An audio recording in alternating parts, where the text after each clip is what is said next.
स्वागत है आपका हमारे YouTube चैनल में। तो इस वीडियो में देखेंगे 7 क्लास का मैथ एक्सरसाइज 20.1 का पार्ट 2। 6 नंबर तक क्वेश्चन किए थे पार्ट 1 में। पिछला वीडियो देख लीजिएगा अगर ना देखो तो, ताकि ये अच्छे से समझ में आए। इसमें देखेंगे 7 नंबर क्वेश्चन, 7 से है ना। 7 नंबर क्वेश्चन में है 154 सेंटीमीटर स्क्वायर क्षेत्रफल वाले वृत्त की त्रिज्या ज्ञात कीजिए। ठीक है, हाँ क्या बोला है, 154 सेंटीमीटर स्क्वायर क्षेत्रफल वाले वृत्त की त्रिज्या ज्ञात करना है ना। ये वृत्त, इसका क्षेत्रफल दिया हुआ है। ठीक है, ध्यान से देखिए कैसे बनेगा, त्रिज्या निकालना है। ठीक है, तो सबसे पहले जो दिया हुआ है उसको लिख देना अच्छे से, वृत्त का क्षेत्रफल दिया हुआ है। ठीक है, वृत्त का क्षेत्रफल बराबर दिया हुआ है 154 सेंटीमीटर स्क्वायर। ठीक है, वृत्त का क्षेत्रफल दिया हुआ है 154 सेंटीमीटर स्क्वायर। अब देखिए वृत्त का क्षेत्रफल का फॉर्मूला पता है, तो फॉर्मूला इसके नीचे लिख देना है, पाई आर स्क्वायर बराबर दिया हुआ है 154। ठीक है, वृत्त का क्षेत्रफल क्या होता है, पाई आर स्क्वायर, और ये दिया हुआ है कितना, 154, तो बराबर करके 154। ठीक है, अब वैल्यू पाई का मान रखिए 22/7। आर तो दिया ही नहीं है तो छोड़ दीजिए आर को, है ना, आर को छोड़ दीजिए, आर स्क्वायर के रूप में ही 154 ही है। ठीक है, पाई का मान रखे, आर नहीं दिया हुआ, आर ही तो हमको निकालना है त्रिज्या, तो छोड़ देना है। अब देखिए आर निकालना है तो ये सब क्या कर रहा है, इधर है डिस्टर्ब कर रहा है, हटाइए इसको इधर से, आर खाली रहेगा। इधर है पहले 154, ये गुना में चला जाएगा भाग वाला, और ये गुना 22 से नीचे आ जाएगा। ठीक है, भाग वाला गुना, गुना वाला भाग, बराबर से उधर बॉर्डर पार हुआ था, होगा चेंज। ठीक है, अब काटिए, 11 दूनी 22, 11 एक 11, चौके 44, फिर कटेगा 2 सते 14, तो देखिए 7 और 7 सते 49। अब देखिए आर स्क्वायर है यहाँ पे, हमको तो क्या चाहिए, आर ना बोला है, सिर्फ त्रिज्या खाली कहा है, त्रिज्या स्क्वायर थोड़ी बोला है निकालने, हमको निकला का त्रिज्या स्क्वायर। तो स्क्वायर को हटाइए, तो स्क्वायर को जब हटाते हैं तो ये अंडर रूट हो जाएगा स्क्वायर रूट। ठीक, तो 49 का स्क्वायर रूट कितना होगा, 7, 7 7 49 होता है, तो ये हो गया क्या आंसर। आया समझ में, सिंपल है। क्षेत्रफल दिया हुआ था, लिख दिए, फॉर्मूला जानते हैं इसलिए फॉर्मूला लिख दिए क्षेत्रफल की जगह। अब पाई का मान खाली रख सकते थे, आर तो दिया हुआ है नहीं, तो उसको छोड़ दीजिए, उसको फिर उधर कर दीजिए, स्क्वायर उधर किया, रूट हो गया, आ गया आंसर। ठीक, देखते हैं हम लोग। अगला क्वेश्चन है, उस वृत्त का व्यास कितना होगा जिसका क्षेत्रफल 78.5 मीटर स्क्वायर है। देखिए अब व्यास पूछा है ना, वृत्त का क्या पूछा है, व्यास, वृत्त का व्यास, वृत्त का व्यास कितना होगा ये बोला गया है, पूछा गया है, तो वाट लगा देना।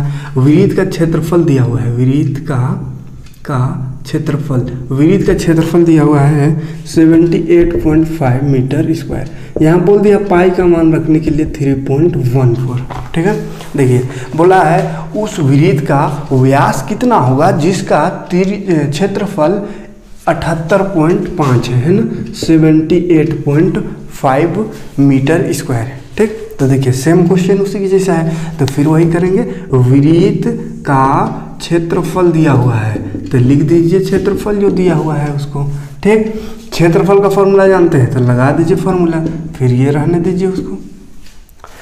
पाई का मान 22/7 नहीं, क्या बोला, 3.14 रखिए, तो रखिए 3.14। आर स्क्वायर तो है नहीं तो छोड़ दीजिए, बाकी उतार दीजिए। देखिए इसको उधर कर देंगे, कहेंगे हमको आर खाली चाहिए, तो आर को रहने दीजिए, बाकी को हटाइए, इधर लाइए, ये 3.14 आया बात समझ में। काटना है, इसको काटिए, पॉइंट को हटाइए पहले, पॉइंट के बाद एक अंक है तो ये पॉइंट यहाँ चल जाएगा। ठीक है, पॉइंट के बाद एक अंक, तो वो पॉइंट कट गया और ये पॉइंट आ जाएगा एक अंक बाद यहाँ, और इस पॉइंट को हटाएंगे तो एगो 0 लगेगा। नहीं समझ में आ रहा है तो ऐसा कीजिए, छोड़िए इसको, ऊपर से पॉइंट हटाते थे नीचे लगता है 1 लगा के एगो 0, एक अंक है इसलिए इधर से पॉइंट हटेगा 1 2, 2 अंक है तो ऊपर 2 0। ठीक, तो 0 0 कट गया। अब क्या क्या बच गया उसको, 7 8 5 और ये एक यहाँ का 0 और 3 1 4 नीचे है। अब इसको भाग दे दीजिए या काट दीजिए, चलिए इसको भाग दे देते हैं, कटेगा थोड़ा सा काट लेते हैं, 2 1 2 2 5 10 2 7 14 2 3 6 2 9 18 2 2 4 2 5 10। अब तो नहीं कटेगा, तो भाग दे दीजिए, 157 को भाग दे देना है। ये देखिए थोड़ा सा ये भाग कठिन आ गया है ना। कोई दिक्कत नहीं, चलिए भाग दे दीजिए। 137 दूनी 2 बार में हो जाएगा। देखिए 7 दूनी 14, 5 दूनी 10, 5 दूनी 10 और 11, 2 1 2 3। यहाँ बच गया 8, 4 12, यहाँ बच गया 8 में 1 तो 7, फिर 5, 7 25 5 बार में आएगा। हाँ 5 बार में देखिए 7 25 35, 3 बच गया, 5 25 25, 26 27 28, 2 बच गया, 5 का 5 और 2 7। देखिए पूरा पूरी ख़त्म हो गया है ना। हाँ तो थोड़ा डेंजर आया था लेकिन ख़त्म हो गया, साधारण है, 25 हो गया है ना। अब हमको का आर स्क्वायर है तो स्क्वायर उधर जाकर रूट, तो आ गया कितना 5 मीटर। तो आर कितना आया 5 मीटर, यानी आर का त्रिज्या ना आया, हमको तो निकालना था व्यास है। तो व्यास क्या होता है, त्रिज्या का दुगुना, पता है ना, आधा को त्रिज्या और पूरा को व्यास। यानी आधा आया इधर 5 तो इधर भी तो 5 ही होगा, तो 5 5 10 हो गया व्यास है ना। तो लिख लेंगे एक बार थोड़ा फार्मूला, जैसे व्यास बराबर 2 गुना त्रिज्या होता है। तो 2 गुना त्रिज्या 5, तो 5 दूनी 10 मीटर, ठीक है। व्यास 10 मीटर और अगर त्रिज्या बोल दे तो त्रिज्या 5 मीटर, ठीक। चलिए क्वेश्चन सेम था, थोड़ा सा खाली इधर बड़ा संख्या आ गया था यहाँ पे डिवाइड करने में। अगला क्वेश्चन देखते हैं। 2 वृत्तों का त्रिज्या का अनुपात 2:3 है। देखिए त्रिज्या का अनुपात दिया हुआ है, त्रिज्या का अनुपात है ना, अनुपात दिया हुआ है 2:3। तो वृत्त परिधियों का अनुपात याद कीजिए, क्या बोला है, परिधियों का अनुपात। देखिए ध्यान से देखिए, क्वेश्चन थोड़ा सा अजीब टाइप का है ना। हाँ लेकिन देखिए सिंपल बनेगा। 2 त्रिभुज है ना, 2 त्रिभुज के त्रिज्या का अनुपात 2:3 है, ठीक है। यानी 2 गो त्रिभुज है जिसका त्रिज्या का अनुपात दिया हुआ, अनुपात में त्रिज्या दिया हुआ 2:3 है, ठीक है। तो ये अनुपात में त्रिज्या दोनों का दिया हुआ है और परिधि हमको निकालना है, परिधि का अनुपात क्या होगा वो हमको निकालना है। तो ये अनुपात मतलब क्या होता है, अनुपात मतलब थोड़ा सा समझ लिया। ऐसे अनुपात समानुपात जो पढ़ाए थे वहाँ तो पढ़ा समझा दिए थे, लेकिन थोड़ा सा यहाँ भी समझ लीजिए। अनुपात मतलब होता है, ये पहला वृत्त का मान लीजिए 2 है या 3, तो अनुपात मतलब होता है कि एक वृत्त अगर 2 मीटर होगा तो दूसरा 3 होगा। 2:3 मतलब एक अगर 2 होगा तो दूसरा 3 होगा, और अगर एक ठो होगा 4 तो दूसरा होगा 6, यानी ये 2 गुना हो गया तो ये भी 2 गुना हो जाएगा। अगर ये 3 गुना होता है, 3 गुना है ये 2 तो हो गया 6 ये वाला, तो ये भी 3 गुना हो जाएगा 9। तो अगर ये 6 सेंटीमीटर होगा तो एक ठो 9 होगा। हाँ तो क्या वहाँ देख रहे थे, थोड़ा मोबाइल गिर गया था स्टैंड से है ना, खैर टूटा नहीं तो फिर अभी सब कहानी ख़त्म हो जाता मेरा। लेकिन चलिए टूटा नहीं है ना, मोबाइल पटकाया पूरा लेकिन खैर टूटा नहीं तो फिर अभी मेरा कल्याण था। तो चलिए क्या आप तक बता रहे थे,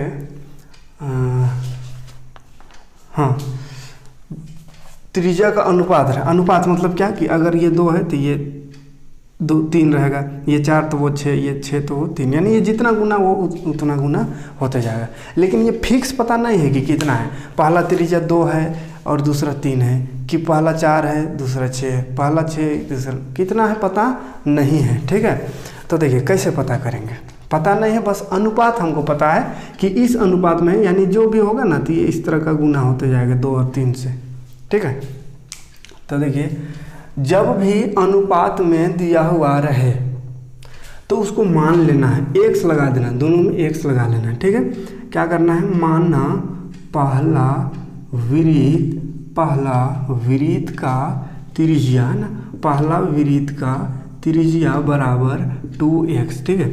जब भी अनुपात में दिया हुआ रहे, पहले भी बताए होंगे, जब भी अनुपात में ऐसा रहता है तो इसको मान लेना है x लगा के, है ना, 2x और एक 3x, है ना। क्योंकि देखिए दोनों गुना होता है, कितना से गुना होता है वो पता नहीं, इसलिए x मान लीजिएगा, 2x यानी 2 जो है x का गुना है, ठीक है। तो दूसरा वृत्त का भी तो x से गुना होगा, दूसरा वृत्त का त्रिज्या कितना हो जाएगा, दूसरा का अनुपात 3 है तो 3x, क्योंकि देखे थे कि जितना गुना एक हो रहा था उतना ही गुना 2 दूसरा भी। जैसे 2 है तो पहला अगर 2 4 होगा तो दूसरा हो जाएगा 3 दूनी 6, पहला अगर हो गया 2 तिया 6 यानी 3 गुना, तो वो भी 3 गुना 3 तिया 9 हो जाएगा, है ना। इसी को तो अनुपात कहते हैं, ठीक है। तो ये 3 गुना है कि 2 गुना है कि 4 गुना है कि 5 गुना है, ये पता नहीं है, इसलिए x लगा दिए, यानी x गुना है, ठीक। अब परिधि का अनुपात निकालना है, ठीक है। क्या निकालना है? परिधि का अनुपात। तो पहले परिधि निकाल लेते हैं, या डायरेक्ट लिखा है परिधि का अनुपात। परिधियों का अनुपात, देखिए परिधियों का अनुपात कैसे निकलेगा, तो परिधि पहले निकालेंगे, है ना।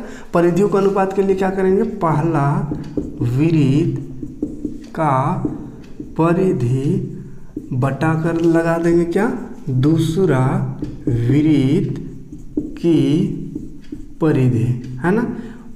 अनुपात मतलब क्या होता है? तो ये डिवाइड होता है ना, डिवाइड को ही तो अनुपात में लिखते हैं। 2/3 जैसे है तो इसको अनुपात में 2/3 लिखते हैं, इसलिए बटा में कर दिए। पहला वृत्त बटा दूसरा वृत्त का परिधि, क्योंकि परिधि का अनुपात निकालना था, तो पहला वृत्त का परिधि बटा दूसरा वृत्त का परिधि करेंगे, तभी तो अनुपात कहेंगे निकलेगा, है ना। उसी को तो अनुपात कहते हैं, ठीक।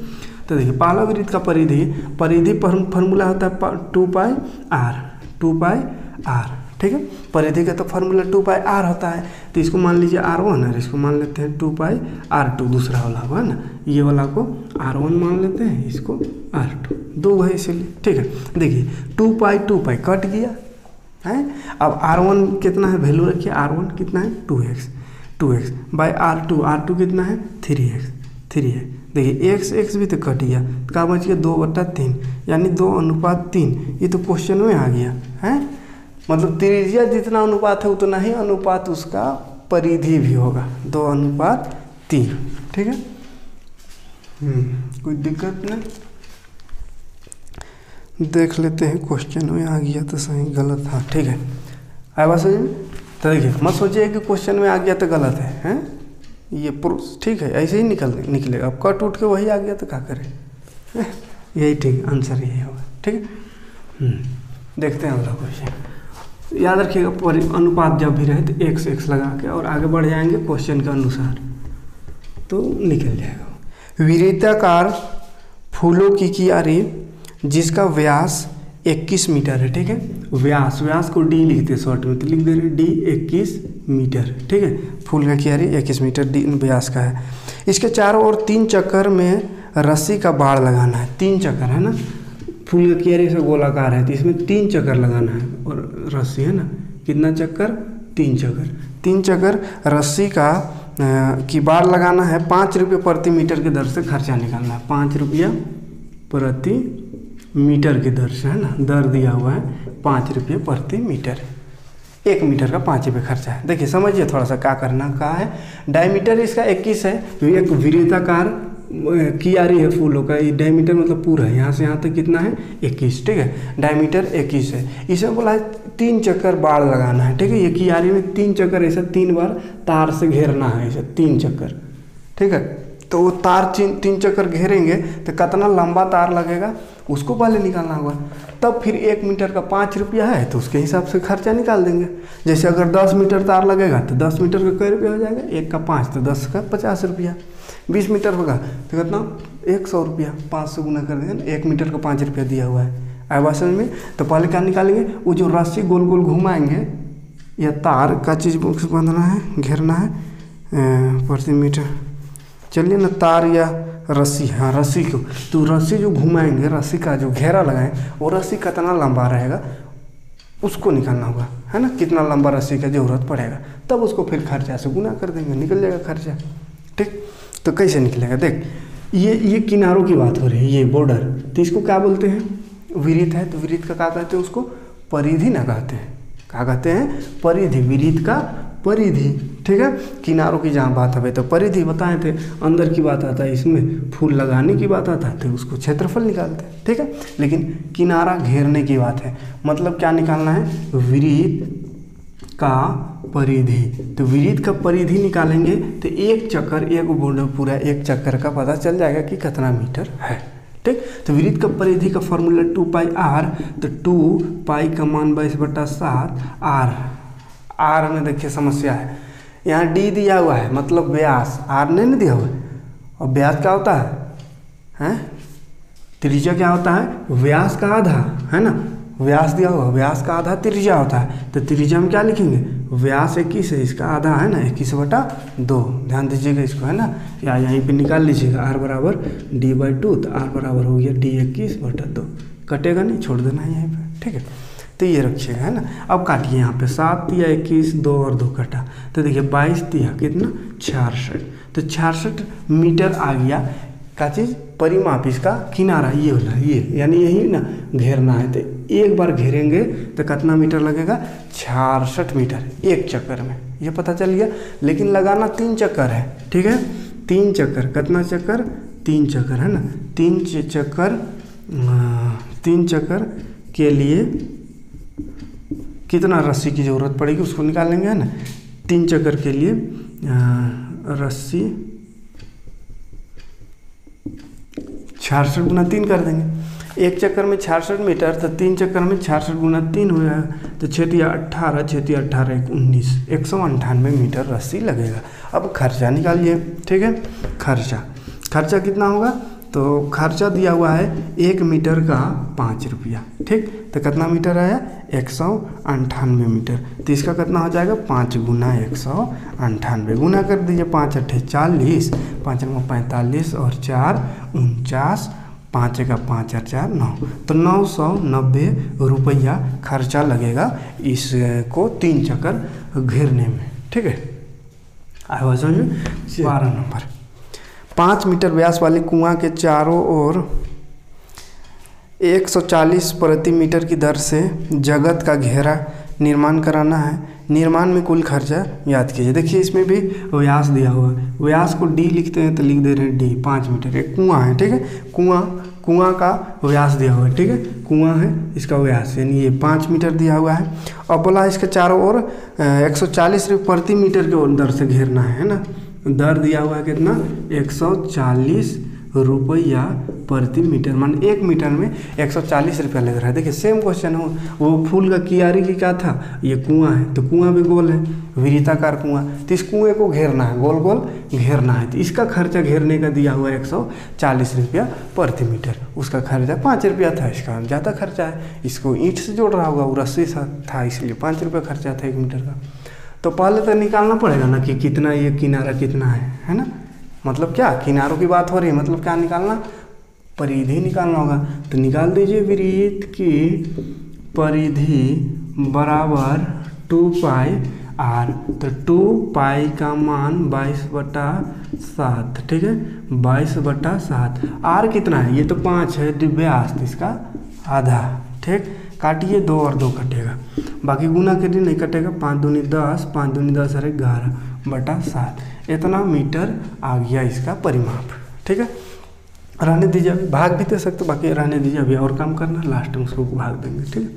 तो ये आ गया इतना मीटर। अब दर दिया हुआ खर्चा है ना, खर्चा टोटल खर्चा, कुल खर्चा कितना हो जाएगा, 1 मीटर का खर्चा दिया हुआ है 140 रुपया, तो ये 110/7 मीटर का खर्चा कितना, तो 140 को गुना कर देंगे 110/7।